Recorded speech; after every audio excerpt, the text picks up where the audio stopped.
Hey everyone, how's it going? Elliot here, and welcome to the Retro Future. A few weeks ago, we took a look at this thing. This is a one-screen Nintendo DS.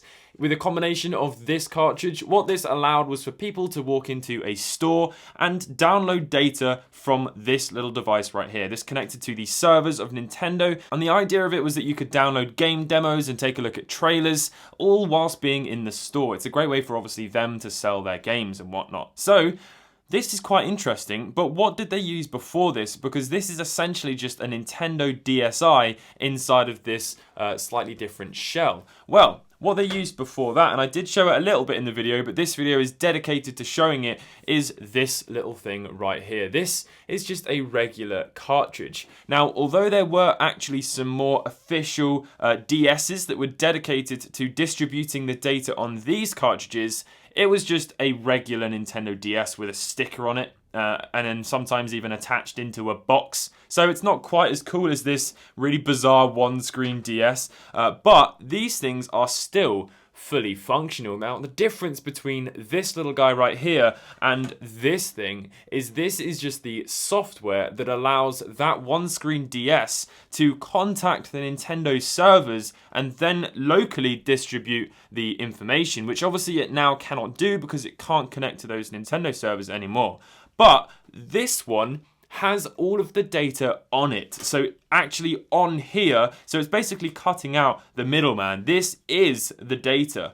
And this one is volume 11. Now, there was a bunch of different ones of these released, and understandably, it now makes sense why this thing came out, because they were having to constantly distribute these volumes of the download station across the whole world, presumably, to get the new trailers and the new demos into the stores. But what that means is there's content on here, game demos and different trailers that we can access right now because there's no servers. It's just here, it's on here. And that's what we're going to do in today's video.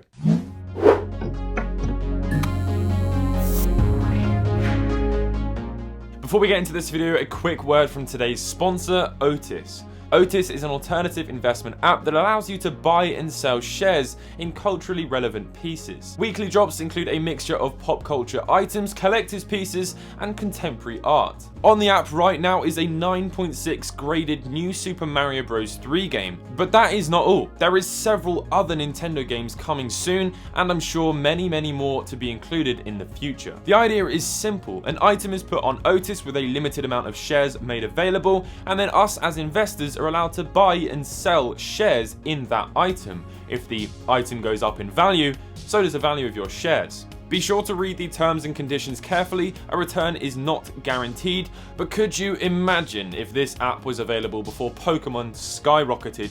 We would all own a house by now. Not one house, like several houses. Sign up for Otis using the link in my description and get your first share free when you fund your account. Back to the video. So the front of this cartridge is fairly basic. It's got a little sticker on there and it's blue and it's quite nice, but then when you flip it over, the back is far more important.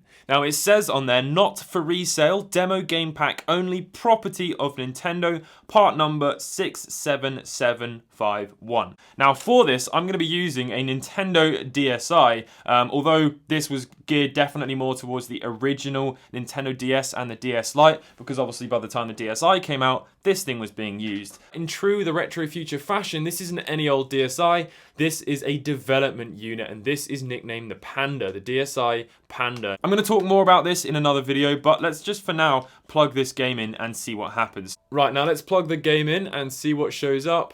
There we go, DS download station. So let's open that, and then it's going to go to something quite scary. So it does a little system check up at the top there, or just a little check, and then it loads the information, and you can see these are the different things that you can download, and now it's basically just waiting for someone to connect to it. So now, what DS will I use to receive the data? Another DS development unit. This one is a Japanese development kit. This is so overkill, but it doesn't matter. These do not have to be development units. This could just be a regular retail DS. So what we need to do is go over to the DS download station, which is this little icon right here. We're going to open it and give it a second. Boom. And it doesn't matter that this one's Japanese and this one's UK, it's just going to work perfectly fine. So now we open that. So this thing actually has a list at the top which goes up to 15, and the reason for that is it means that a total of 15 people can connect to one of these DSs distributing the data at any one moment. And to demonstrate that, I'm going to open up DS Download Play on another DS, and it's going to search to see what's available. There we go, we can click on that, and there we go. There's now 2 yellow lines to indicate the different DSs, and I can now download multiple different bits of content all at the same time. So now what I'm going to do is show you the content that is on this distribution cartridge, starting off with Pokemon Ranger Shadows of Olmia. This is an exclusive movie, so when you click on that, it's going to ask if you'd like to download the content. You can see it's going up from 40 to 42, and that little number there is corresponding with the percentage installed on here. Here we go, let's take a look at this little trailer. I think it's only 10 seconds long.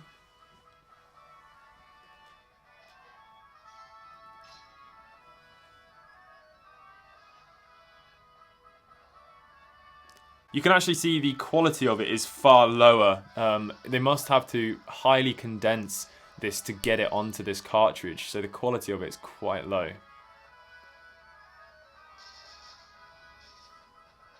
But it's just kind of showing some gameplay on both screens.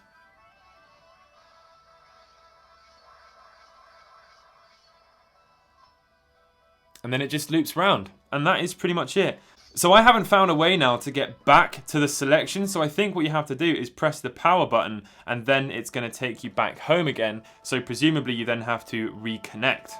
So before we look at a playable demo, that's definitely something I want to look at. Let's just quickly go through what's on my particular cartridge, which is volume 11. Big thank you to Jamie, by the way, who donated this to the channel. Personal Trainer Cooking Playable Demo, Castlevania exclusive movie. We've got another exclusive movie here of Kirby Superstar Ultra. We've got a playable demo of My Sims Kingdom, a playable demo of Mystery Case Files.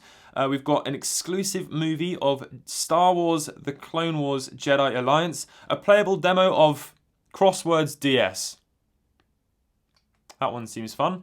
Kung Fu Panda Legendary Warriors playable demo, Metal Slug 7 exclusive movie, Walt Disney's Bolt playable demo, Touch Master 2 playable demo, Prince of Persia playable demo, Madagascar Escape to Africa, and then finally Trauma Center Under the Knife.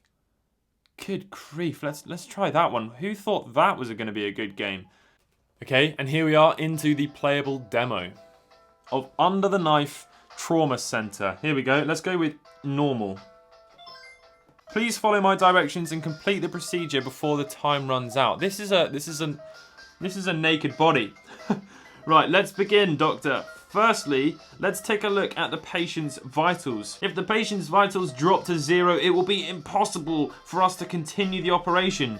In other words, they'll die. In order to prevent that, let's try and do that. Let's inject a stabilizer with the syringe. There we go. Right, we've taken some of the stuff. Now inject it by pressing into any part of the affected area.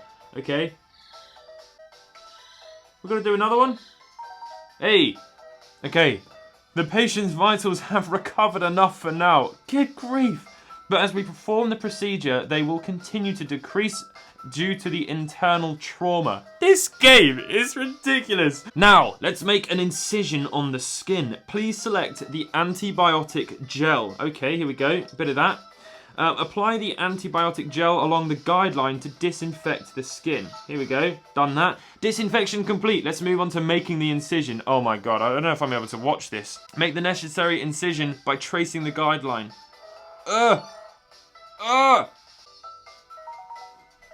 What's that? The size of the small tumours. Oh my god, this game. No. We've had enough. One more playable demo. Here we go. What are we going to go for? Let's go for Kung Fu Panda Legendary Warrior. Here we go. Oh. So presumably there's only 1 or 2 levels on here. How do I make this jump? What's going on here? There we go. Presumably there's only 1 or 2 levels on here. And then little Jimmy has to ask his mum if we can buy the Kung Fu Panda one. Oh. How do I... Oh, you can double jump. Oh, there we go. I didn't read the tutorial and now I don't know how to grab the rope. That is going to wrap it up for this video. I really hope you have all enjoyed this. What an interesting little thing. A playable demo that was downloaded, and several playable demos and movies that was downloaded from this one little cartridge. I wonder if there's any unreleased ones, unreleased volumes that never got distributed that has hidden prototype games that were never released. Who knows? I certainly don't have the answer to that, but I hope you have enjoyed this video nonetheless. If you did, please consider subscribing and leave a like. Let me know what your thoughts are in the comments section down below, and I'll catch you all in the next one. Goodbye.